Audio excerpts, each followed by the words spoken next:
Hello student, only UPSC में आप सभी का स्वागत है। आज मैं आपको एक ऐसी कहानी सुनाने जा रहा हूँ और एक ऐसी स्टोरी है जिससे अगर आप गांव में रहते हैं और हमारे बहुत सारे जो 70% स्टूडेंट है शायद गांव में रहते हैं और गांव से रह करके वो ओनली यूपीएससी की एग्ज़ाम की पढ़ाई या अन्य कॉम्पिटिटिव एग्ज़ाम की पढ़ाई या तैयारी कर रहे हैं, उनके लिए आज हम एक जो आज आपके सामने दिखाने जा रहा हूँ वो आप उससे अगर आपके मन में तनिक भी तैयारी की ओर थोड़ा सा लालसा है तो आप ज़रूर हमारे इस चैनल से जुड़ेंगे। और हम इसमें जो हम शुरू से कहते आए हैं, हम आपका 1 रुपया नहीं लेंगे और वो शुरू से हम डंके की चोट पर कहते आए हैं और आज भी कह रहे हैं।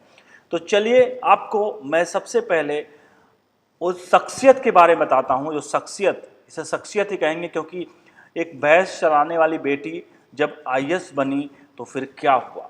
ये कहानी आपको आज से तैयारी करने पर मजबूर कर देगी और हम वो सब कुछ प्रोवाइड करा रहे हैं जो आपको तैयारी के लिए चाहिए। तो आपको करना क्या है, घर में बैठिए, आप हमारे चैनल को सब्सक्राइब कर लीजिए, बेल आइकन को प्रेस करिए और जितनी चीज़ें हम बताते हैं उसको तैयारी करते रहिए। आपको पैसा सिर्फ खर्च नहीं करने वाला है, महीने के आपको इंटरनेट के जो थोड़े बहुत पैसे लगते हैं वो आप कहीं ना कहीं से आज जुगाड़ करके आप कर ही लोगे।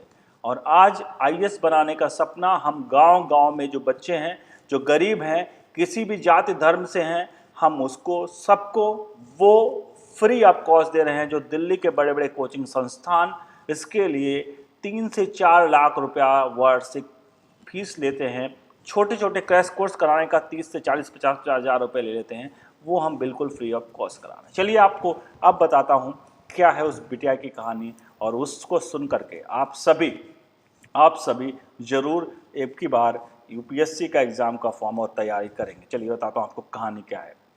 मैं आपको बता दूँ, एक छोटे से गांव की लड़की थी जहाँ 10वीं करना भी बहुत बड़ी बात समझा जाता है।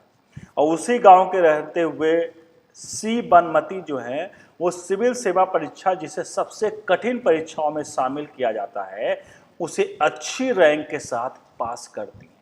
आज वो जिन गांव में जिस लड़की जितने पूरे गांव में घूमकर मवेशियों यानी कि गाय भैंस को चराया करती थी, आज वो आईएएस ऑफिसर हैं।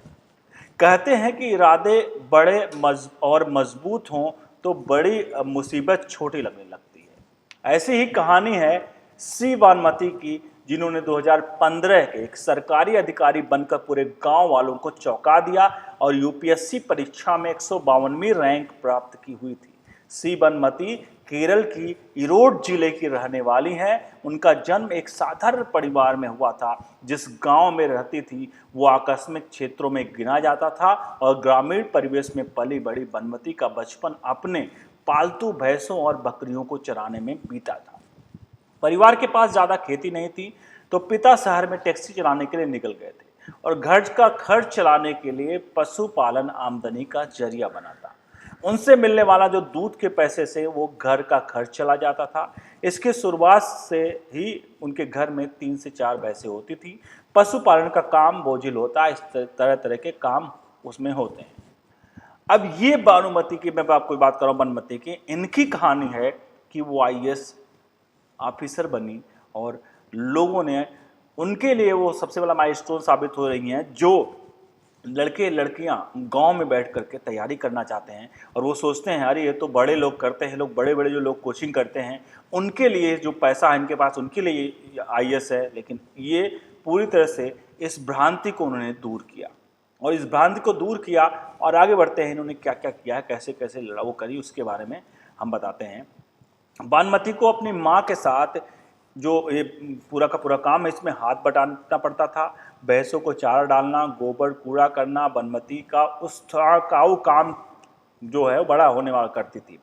स्कूल से आने के बाद वो घर काम करने और मवेशियों के साथ चारा डालने के बाद कुछ समय बचता था जिसमें वो पढ़ाई करती थी। बनमती अपनी जो 12वीं तक की परीक्षा अपने गांव के जिले के सरकारी स्कूल में पूरी की। अब समझिए, 12वीं तक की शिक्षा गांव के सरकारी स्कूल में पूरी की और वो गांव जो कि काफ़ी पिछड़ा एरिया गिना जाता है। यानी कि इसका मतलब साफ है कि वहाँ जो टीचर भी रहे होंगे वो टीचर कैसे रहे होंगे। आप जानते हैं कि प्राइमरी स्कूल में और सरकारी स्कूल में टीचरों की हालत क्या है हिंदुस्तान में। 2015 में तब शिक्षा का स्तर थोड़ा और डाउन था, जिस तरह से हम बात करें सरकारी स्कूलों का।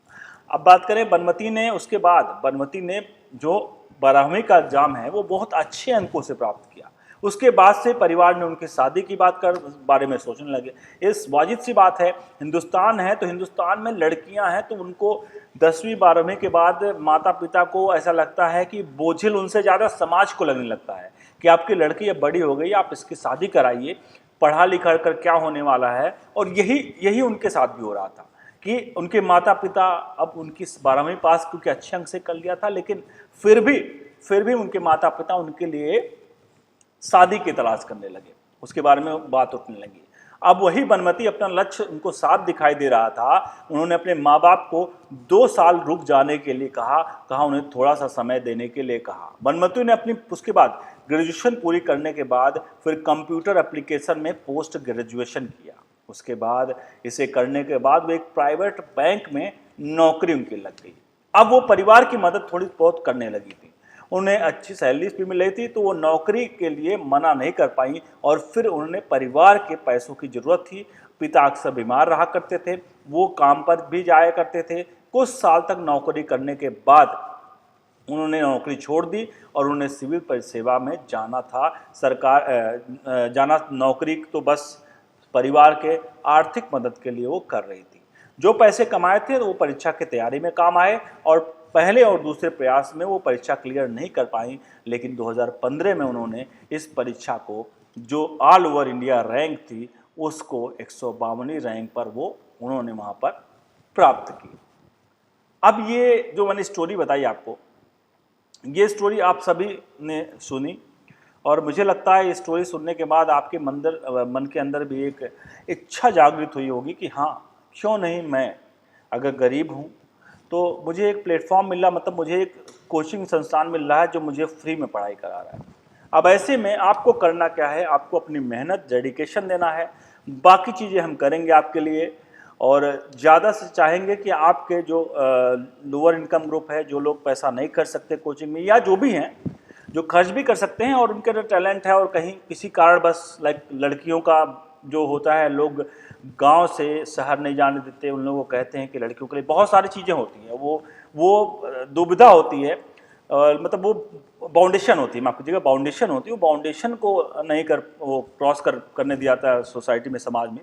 तो ऐसे में वो लड़कियां घर से बैठकर ये कोर्स ज्वाइन कर सकती हैं और आपको फ्री ऑफ कॉस्ट, मैंने कहा है। शुरू में जब हम लोगों ने अपनी क्लासेस स्टार्ट की थी ओनली यूपीएससी की, पिछले साल शुरुआत में, तो काफ़ी लोगों ने कहा कि यार आप लोगों ने शुरुआत कर रहे हैं, अभी आप जब सब्सक्राइबर इकट्ठा कर लेंगे तो आप लोग पेड कर देंगे, ये कर देंगे, वो कर देंगे, और आप लोग फ्री में सिर्फ कहने वाले हो। बहुत सारे कमेंट्स आते थे और हम यही शुरू से कहते आए थे कि हम आपसे 1 रुपया भी नहीं लेंगे। अब आप यकीन करिए, मैं आपको बताऊं, आजकल हमारे पास इतने बड़े बड़े पब्लिकेशंस के एडवर्टीजमेंट आ रहे हैं, ऐड करने के लिए दे रहे हैं कि आप अपने चैनल पे ऐड करिए कि हम आपके स्टूडेंट जो हों हमारी ये बुक्स खरीद लें। और यकीन मानिए, हमने सभी को इसके लिए ना कर दिया है। हमें पैसे तो मिल जाएंगे, लेकिन जो छात्र हैं उनके फ्यूचर के साथ हम नहीं खेल सकते। हाँ, किताबें हम भी बताएंगे, लेकिन जो छात्रों के हित में होगी, और कुछ किताबें होंगी क्योंकि कुछ किताबें लेनी पड़ सकती हैं, वो हम बता सकते हैं, लेकिन उसके लिए हम ये नहीं करेंगे कि हम किसी पब्लिशर से जाकर वहाँ पर बिक जाएं और छात्रों के भविष्य के साथ अपना व्यवसाय कर डालें। ये हमें कभी भी हम जायज़ नहीं मानते और ऐसा हम नहीं करेंगे। तो आपका विश्वास, आपका कठिन परिश्रम, और हम आपका साथ देंगे इसमें, जब तक आपको यूपीएससी की या किसी भी कॉम्पिटिटिव एग्जाम की, ऐसा नहीं है कि आप यूपीएससी की तैयारी करें, किसी भी कॉम्पिटिटिव एग्जाम की तैयारी करें आप हमारे थ्रू, क्योंकि हम इसमें अभी और भी चीज़ें ऐड करेंगे और आप सभी इसमें जुड़ सकते हैं। और यकीन मानिए, बड़े बड़े कोचिंग संस्थानों की जो नींव है वो हिल चुकी हैं कि आखिर ऐसा कोचिंग संस्थान जो फ्री में अगर पढ़ाई कराएगा तो हम लोगों का क्या होगा। और एक बात आपको बताऊं, और आपकी और सब लोगों का जो अब साथ मिला है, उसमें लॉकडाउन भी हो गया। इस लॉकडाउन में जो काम हमने शुरू किया था, उस काम में पूरी दुनिया हिल गई, लेकिन इस लॉकडाउन में सारे लोग अब ऑनलाइन आ गए हैं और हम तो ऑनलाइन पहले से ही पढ़ा रहे थे।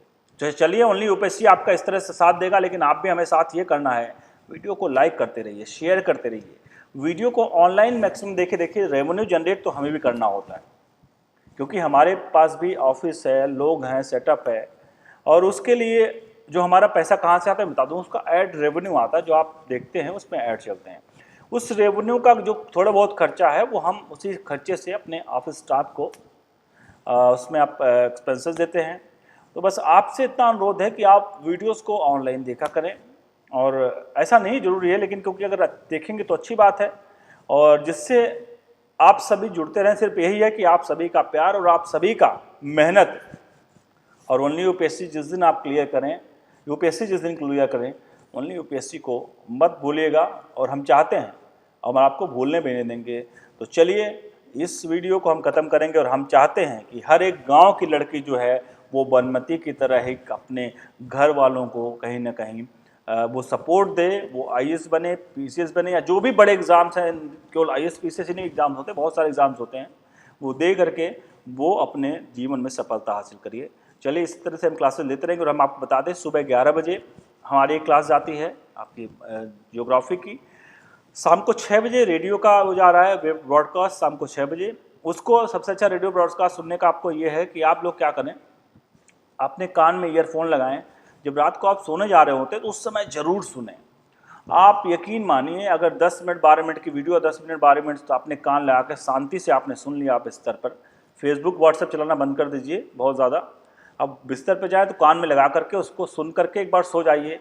यकीन मानिए आपको डेली बेसिस पे जो चीज़ें हो रही करंट अफेयर्स की, वो आपको याद रहेंगी, और चाहे यूपीएससी का एग्ज़ाम हो, कोई भी एग्ज़ाम हो, रेलवे, बैंक, किसी भी टाइप के एग्ज़ाम में ये चीज़ें काम आने वाली हैं। चलिए आशा करते हैं आप सभी छात्रों को हम अच्छी एजुकेशन प्रोवाइड कराएंगे, और आप सभी इसका सफल सही रूप से इसका उपयोग करेंगे।